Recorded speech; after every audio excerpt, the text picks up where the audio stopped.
Halo, Assalamualaikum warahmatullahi wabarakatuh. Hai teman-teman semuanya. Pada minggu kali ini, kita akan belajar bersama-sama tentang materi komunikasi dan teknologi komunikasi di lingkungan kampus Institut Pertanian Bogor atau IPB University. Ya, sebelum itu, kita akan memperkenalkan diri terlebih dahulu.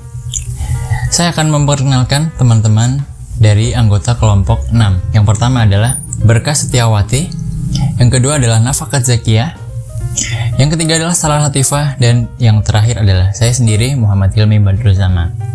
Oke, kita akan lanjut slide yang berikutnya.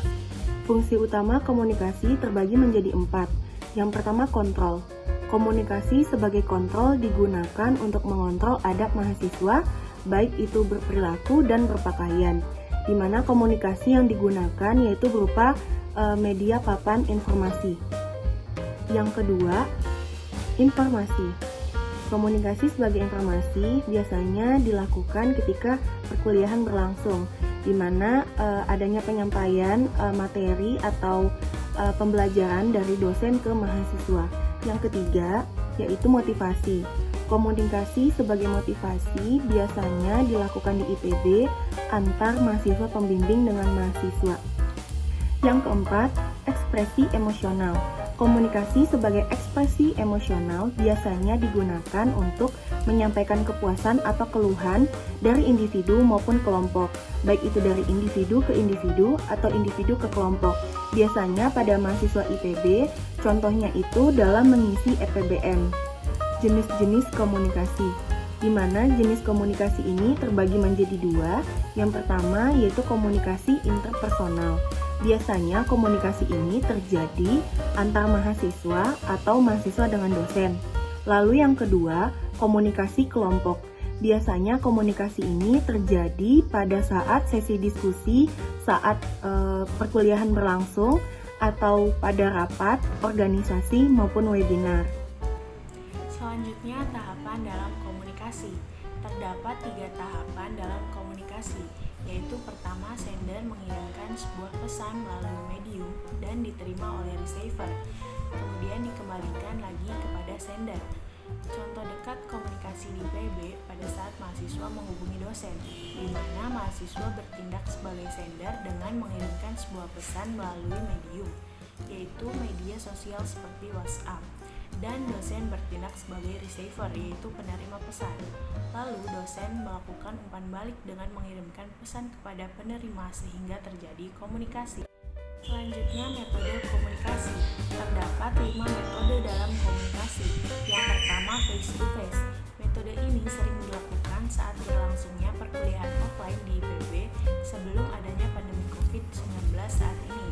Yang kedua, ada telepon.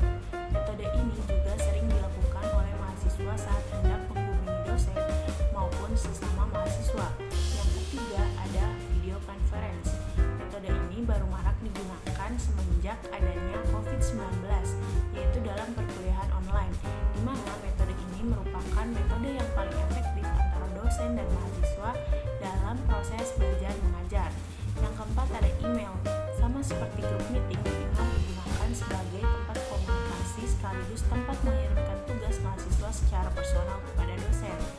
Yang kelima, ada group meeting. Metode ini digunakan mahasiswa IPB untuk berkomunikasi pada dosen melalui via grup.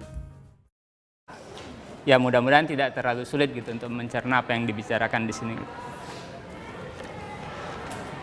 Buku yang digunakan di sini buku ya Friedberg, Insel, dan Spence gitu ya. Ini sama dengan yang tahun lalu di situ. Oke. Kemudian ada beberapa pilihan dalam metode komunikasi. Jadi ada beberapa pemilihan metode komunikasi. Dalam komunikasi, ada beberapa alasan yang membuat metode komunikasi tersebut menarik untuk dipilih. Alasan yang pertama yaitu adalah umpan balik. Seberapa cepat penerima merespon pesan dalam contoh ini, seperti pada saat perkuliahan. Umpan balik yang didapatkan itu cepat, terutama apabila dilakukan dengan metode face to face atau tanpa media perantara, bisa dibilang seperti offline ataupun online dengan metode sinkronus. Yang kedua adalah kerahasiaan. Untuk kerahasiaan, pun akan lebih terjaga apabila komunikasi atau pertukaran dilakukan secara face to face, seperti bimbingan oleh dosen pembimbing akademik kita ataupun dosen konseling yang lebih bersifat private. Yang ketiga adalah kemudahan encoding, yaitu adalah kemudahan memberi informasi. Yang keempat adalah kemudahan decoding, yaitu adalah kemudahan menerima informasi. Alasan komunikasi tersebut berupa face to face, baik secara interpersonal maupun kelompok, merupakan komunikasi yang baik untuk dilakukan karena dapat mengurangi terjadinya kesalahpahaman dalam penginterpretasian pesan. Kemudian adalah kendala waktu dan tempat. Karena adanya alasan kendala waktu dan tempat, jenis komunikasi yang paling cocok dilakukan di lingkungan IPB, terutama pada saat perkuliahan adalah komunikasi secara langsung atau face to face, yang sudah pasti akan dilakukan di waktu dan tempat yang bersamaan. Kemudian yang selanjutnya adalah biaya. Ya, ini adalah biaya untuk face to face. Biaya untuk face to face memiliki besaran biaya yang lebih kecil atau bisa dikatakan tidak ada. Tetapi karena di masa pandemi seperti ini tidak mungkin dilakukan perkuliahan secara offline ataupun face to face secara langsung, maka dipilihlah metode komunikasi dengan media internet yang tentunya menggunakan biaya dan akan di-cover oleh pihak IPB. Kemudian yang terakhir adalah formalitas. Sebagai contoh, saat perkuliahan menggunakan metode komunikasi kelompok secara langsung yang mana menggunakan beberapa formalitas dalam berbicara maupun berpakaian. Nah, selanjutnya kita akan membahas tentang beberapa penghambat yang menyebabkan komunikasi terjadi tidak maksimal. Yang pertama adalah penyaringan. Banyak penyampaian informasi sehingga informasi tidak sesuai lagi dengan yang disampaikan di awal. Kemudian yang kedua adalah defensif. Defensif adalah ketika dua orang berkomunikasi namun salah satunya merasa terancam, sehingga informasi dirasa melakukan serangan, sehingga informasi yang disampaikan pun menjadi tidak sempurna. Yang ketiga adalah kelebihan informasi. Ketika dua orang yang peka terhadap informasi, namun informasi yang disampaikan dirasa terlalu berlebihan. Kemudian yang ketiga adalah emosi. Contohnya, ketika dua orang namun salah satunya memiliki mood yang sedang tidak baik, ya, sedang memiliki perasaan yang tidak enak, sehingga informasi yang disampaikan pun juga akhirnya disampaikan dengan tidak maksimal. Yang terakhir adalah bahasa. Karena adanya perbedaan bahasa itu menjadi multitafsir, ya, sehingga menyebabkan terjadinya penghambat dalam menyampaikan suatu informasi. Kemudian masih ada lagi, yaitu budaya nasional. Perbedaan logat seperti logat Sunda, logat Batak. Contohnya ketika orang Sunda mendengar orang Batak berbicara, terkesan marah, padahal logat Batak memang seperti itu, dengan cara berbicara yang lebih tinggi nadanya, mungkin seperti itu. Selanjutnya yaitu jaringan komunikasi. Nah, jaringan komunikasi ini terbagi menjadi 3, yaitu jaringan rantai, yang mana rantai komando formal ke bawah maupun ke atas. Contohnya yaitu rektor dengan jajaran dekan. Nah, yang kedua adalah jaringan roda. Jaringan roda ini merupakan komunikasi mengalir antara pimpinan kelompok dengan seluruh anggota kelompok atau tim kerja. Contohnya dekan dengan dosen.